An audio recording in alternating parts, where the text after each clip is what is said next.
शेतकरी मित्रांनो, आज आपण इथं आलो आहोत. शेतकऱ्याच्या प्लॉटवर अर्धा एकर क्षेत्र आहे. तिथे त्यांनी 10 किलो बियाणं पेरलं होतं NVRD नवरदेव 48 या व्हरायटीचं. आणि बघा इथं 2.5 फूट अंतर आहे. दोन ओळीतलं अंतर 2.5 फूट आहे. हे बघा इथं ही ओळ आहे आणि तिथं ती ओळ आहे. अशा प्रकारे 2.5 फूट अंतरानं इथं पेरलेलं आहे. आणि अर्ध्या एकर क्षेत्रामध्ये इथं किती झालं 10 किलोला. आता तुम्हाला 10 किलो बियाणं दिलं तर 10 किलो 2.5 फुटाने पेरलं होतं ना तुम्ही. तर आता 10 किलो अर्ध्या एकरामध्ये तुम्हाला कट्टे किती झाले ते सांगा मला. मोजले का कट्टे? यंत्रावाला गेला का ते?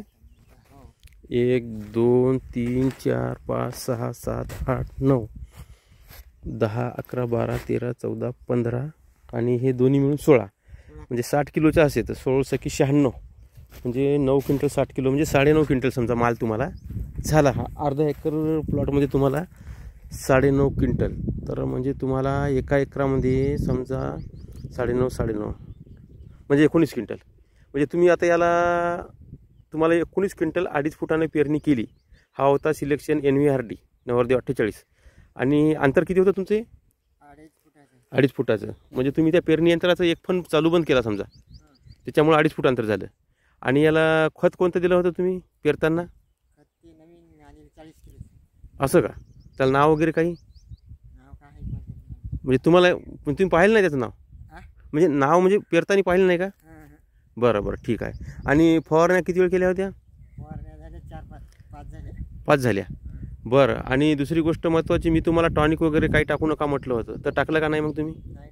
नाही टाकलं. आणि खतामध्ये सुद्धा ते सल्फर मायक्रोन्यूट्रंट टाकू नका म्हटलं होतं, तर तसं काही टाकलं नाही ना?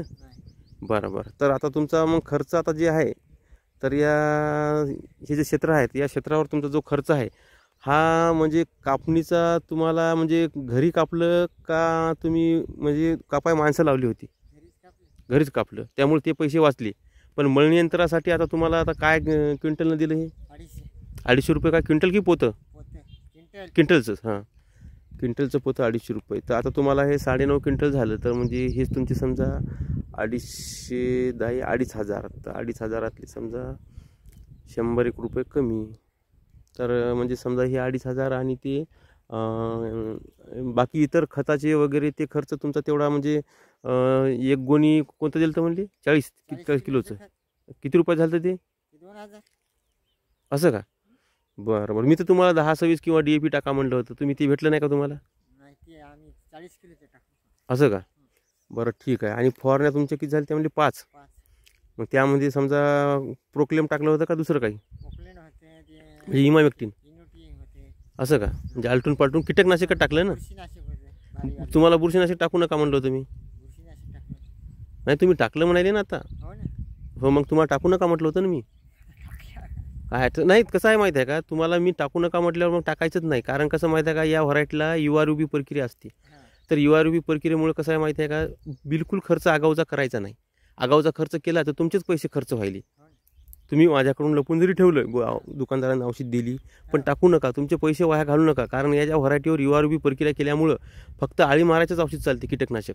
बाकी तुमचं वरखत जसं 19-19 052-34 हे टाकायचं काम नाही, बुरशीनाशक टाकायचं काम नाही, टॉनिक टाकायचं काम नाही. आणि खतामध्ये सल्फर, मॅग्नेशियम, कॅल्शियम, मायक्रोन्यूट्रंटच्या 10 किलोच्या बॅगा 5 किलोच्या ते टाकायचं काम नाही.